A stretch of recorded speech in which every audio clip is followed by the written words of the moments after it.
Hello and welcome back. This video is take 12. I'm having a really bad day. I have a prediction for the Last of Us television show.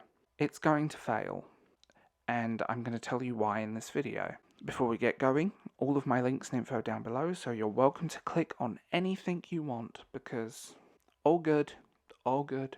Last of Us, a beloved franchise. Well, the first game is beloved, the second game I don't consider canon at all.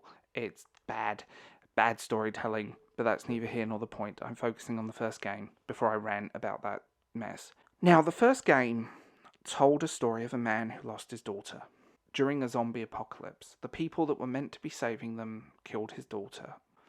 Years later it picks up and he meets another girl. They build up this father-daughter bond that runs very deep.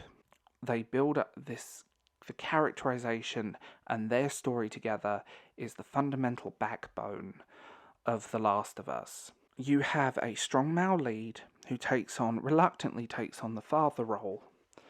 A young girl who is lost and completely and utterly confused by the world and doesn't understand things.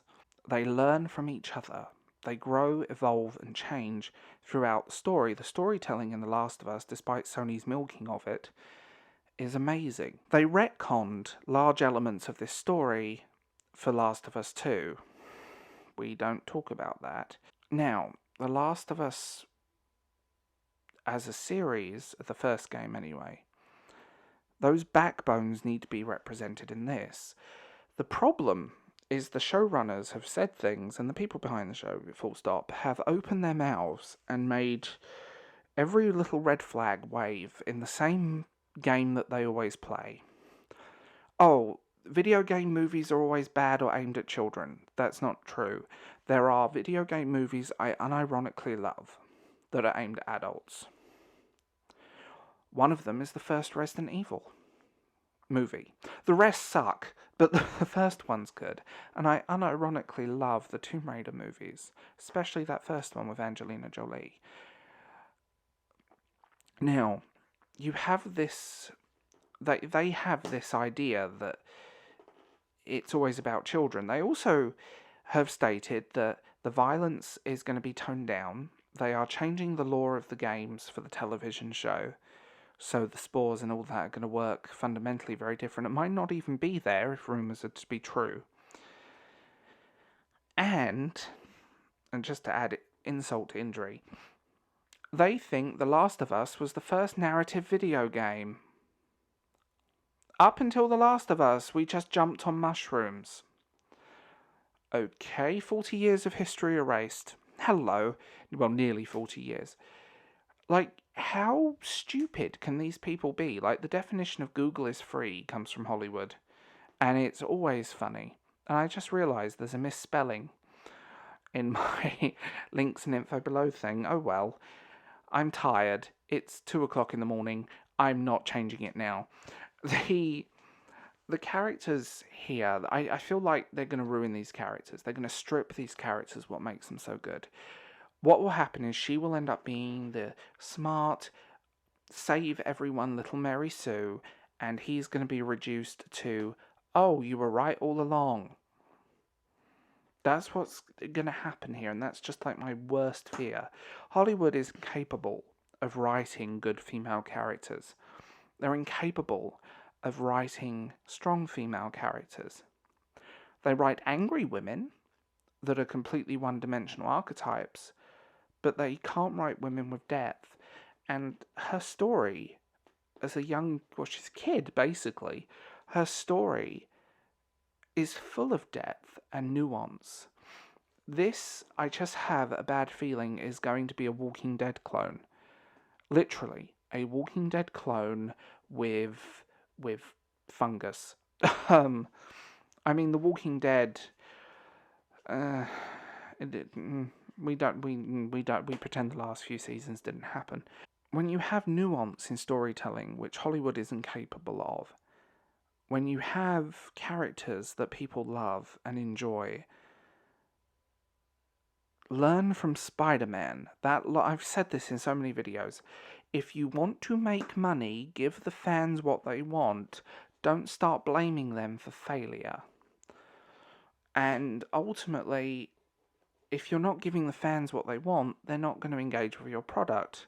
Why are you alienating the existing fan base when they're the first people that you should get? It's very simple. Ultimately, and I know people hate it when I say that word, if you strip everything out, you end up with something like Anne Rice's interview with Vampire on AMC. It strips out the beautiful cruelty of her work. They could have moved the timeline up and all of this stuff fine, but to strip out that beautiful darkness, that savage garden, so to speak, of beauty, of cruelty from her work was deplorable. We saw it with Rings of Power, that they didn't even use what they had rights to.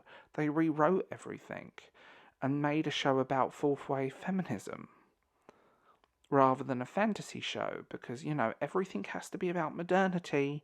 Ultimately, and I know people hate that word, I know, I'm sorry, just give fans what they want. Create something that has that. I mean, I've played through The Last of Us many, many times. I've never bought it on any other console other than PS3, by the way.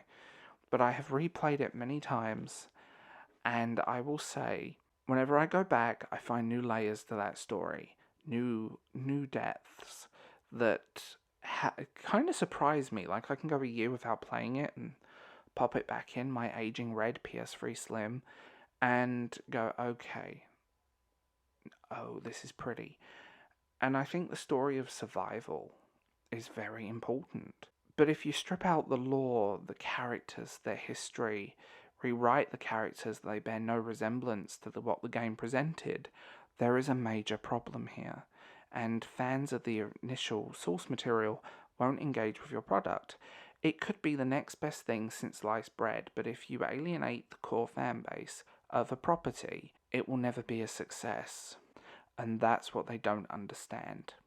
After 12 takes, tiredness, several beers, and an argument with my microphone and webcam setup, I will leave it here.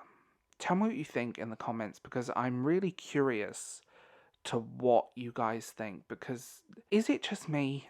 Like, is it a thing that people really hate storytelling now, or is it just like weak storytelling? I've picked up on this thing that people don't like amorality. They like their stories to be very black and white, and that's a real shame, and I worry that this is just going to end up very soulless. So I will talk to you guys later. Bye.